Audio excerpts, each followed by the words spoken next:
The nature of mind is luminous and wide open. And the nature of mind is luminous and wide open in all experience.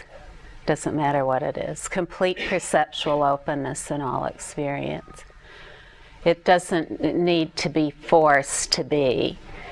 The luminous, wide open nature of mind, stainless mind, forever flawless mind, has never been anything else. So it doesn't need to be contrived in any way. There aren't any special circumstances that are necessary for the mind to be obviously luminous and wide open. Whatever the circumstance of your body and mind are, those are the perfect circumstances of wide open, luminous mind. Whatever, if you're shifting and twitching in your chair, if your eyes are wide open or closed, the shifting and the twitching are completely wide open.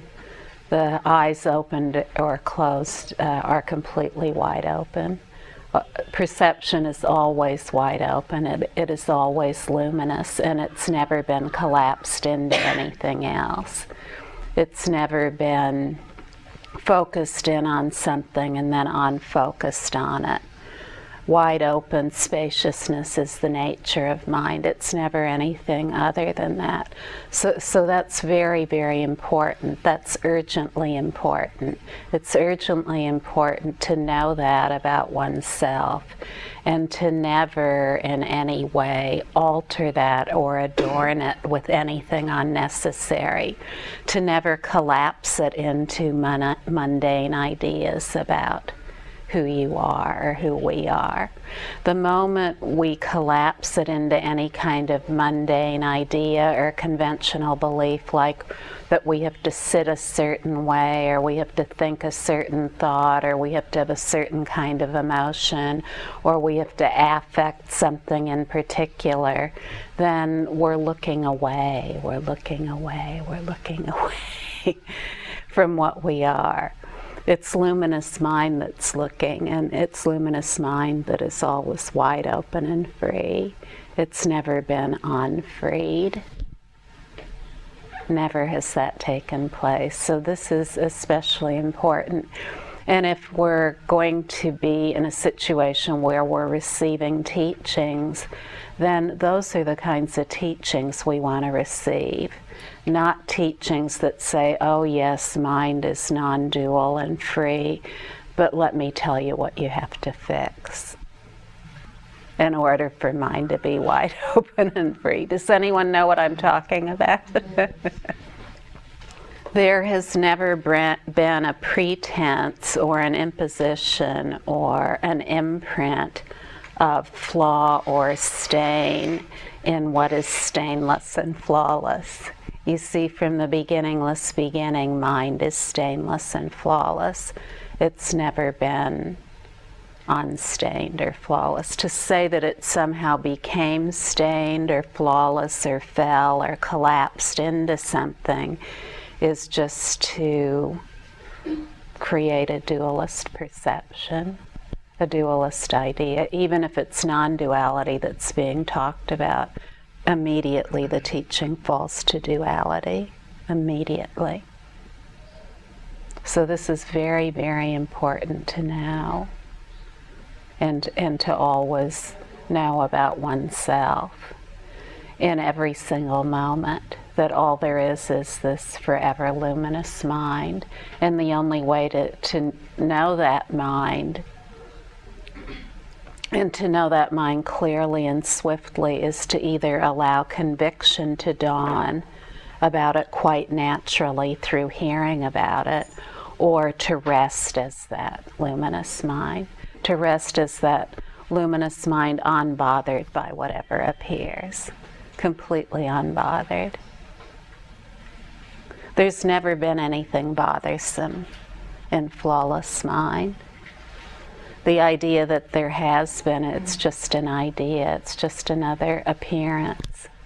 So whether There's the appearance of I'm bothered, or I'm blissful, or I'm enlightened, or I'm not enlightened, or I'm free, or I'm not free. It's all totally equal. None of these things mean anything in themselves. Not anything at all has an independent identity.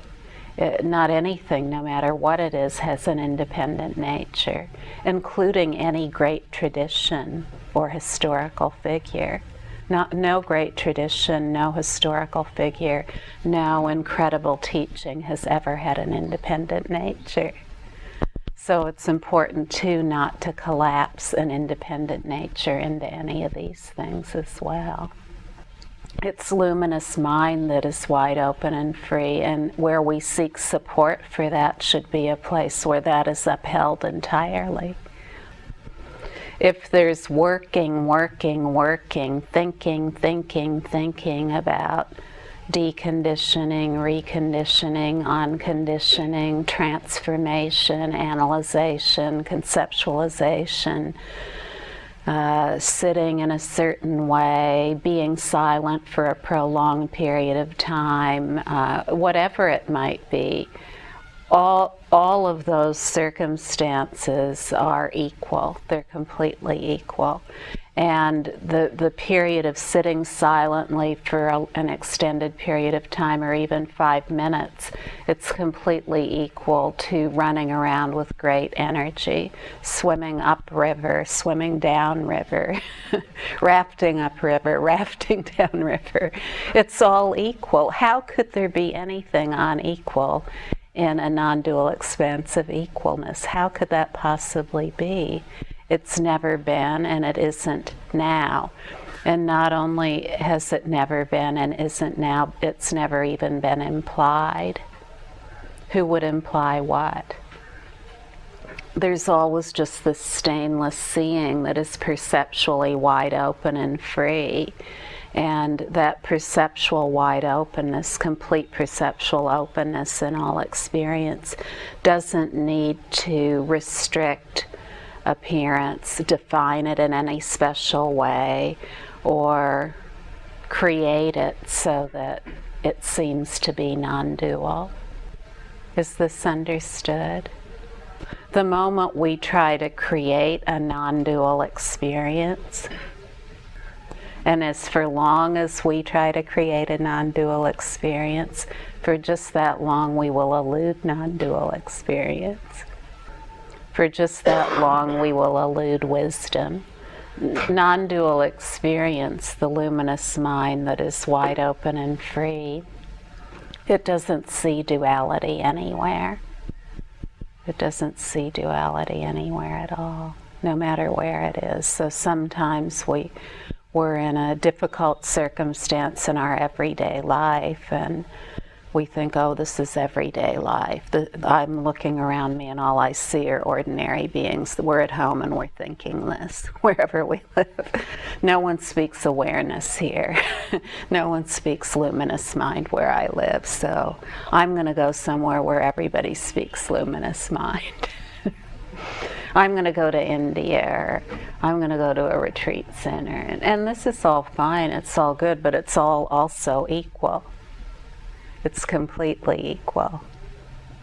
Completely equal. It's in that moment in the shopping mall, when you're walking into Giorgio Armani to look at a pair of jeans you can't afford, or, you're shopping at the grocery store buying bread and butter, whatever it is, and there's just complete perceptual openness in all experience. Then Costco becomes a temple, or the shopping mall, or wherever you are. Everything is a temple. The cosmos is the temple.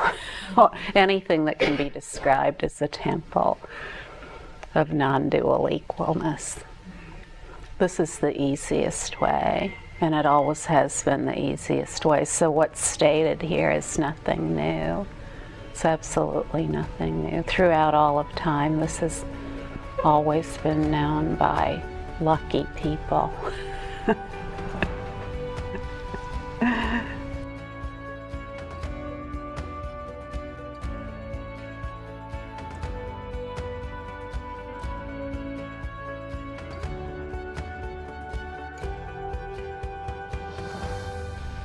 The nature of mind is the nature of mind for everyone. So luminous mind is the nature of everyone.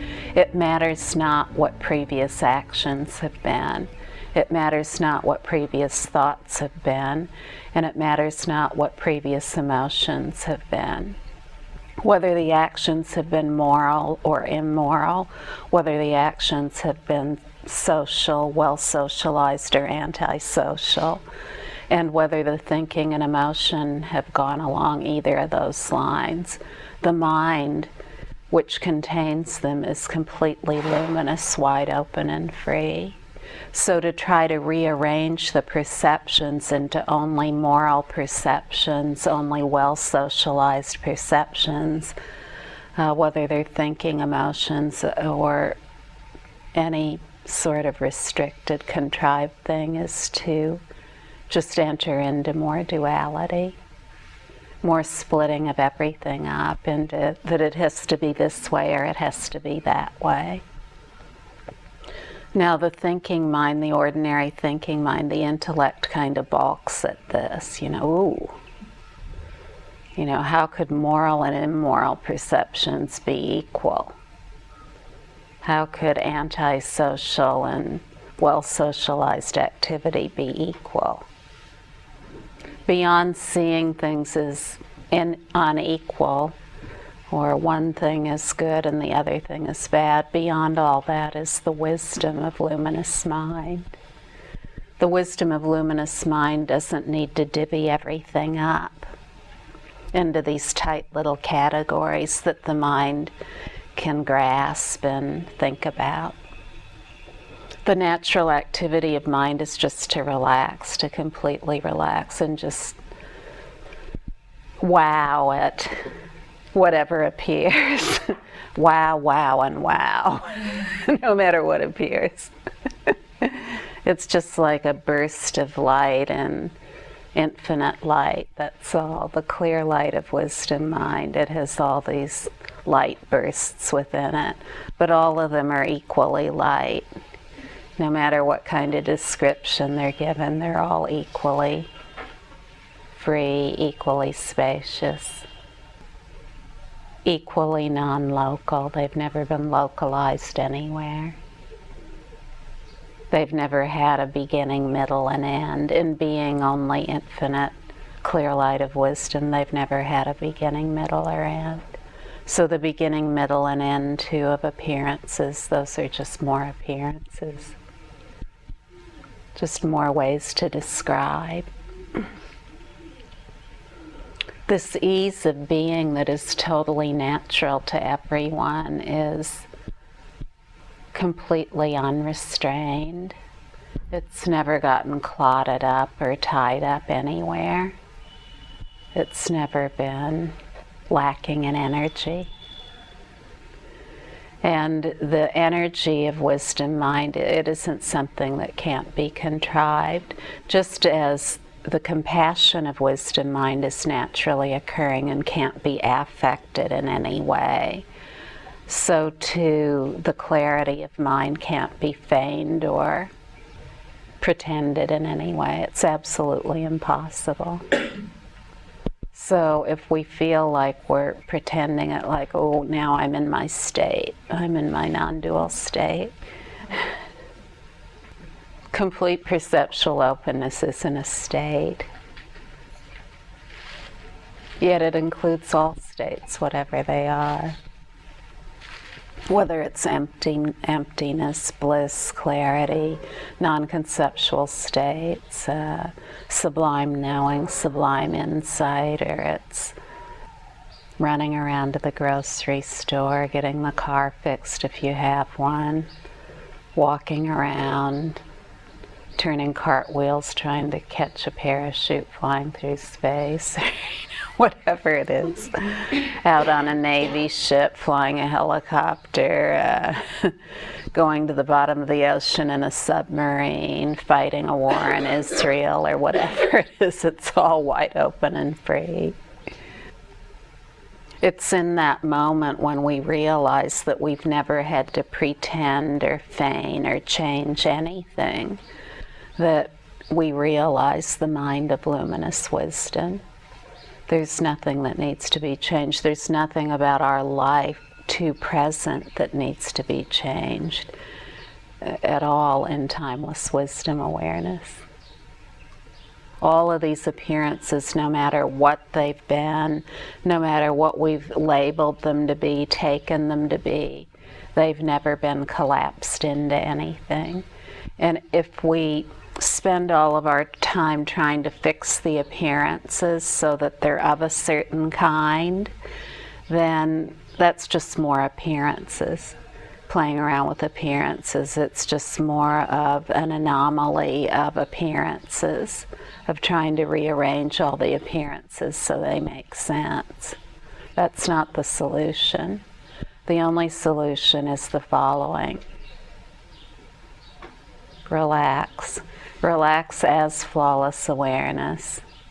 See all as flawless awareness until all is flawless awareness, without affecting anything, without trying to create anything else, without trying to make difference out of non-difference.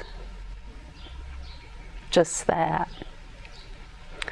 As long as we're either indulging appearances or avoiding them or replacing them with better appearances, then it's just more of the same. Even if we're talking about non-duality, it's more of the same. We're entering into kind of a murky, vague, hazy, foggy field where we're talking about non-duality, but many of the actions taken are not about that. The only non-dual action is a non-action, and that is to maintain flawless awareness in the direct encounter with all appearances. Only in that way is it seen that whatever appears in that flawless awareness, abides therein, and is freed therein. And it's appearing, abiding, and freeing.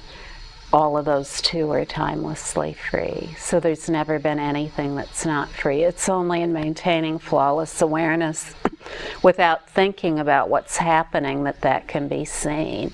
In flawless awareness, something appears, and then it resolves in that same flawless awareness. That's how we come to see that all appearances, no matter what they are free in their own place. They're their own undoing. Nothing needs to be done about them. They don't need to be changed or altered, dressed up in better clothes or descriptions of any kind. And they don't need to have any of their descriptions taken away. They are in, of, as, and through flawless awareness. They've never been anything other than flawless awareness. The description means nothing. The description, whatever it is a vivid appearance of forever flawless, forever empty awareness, forever empty luminous mind. This is the correct and very simple understanding about our true nature.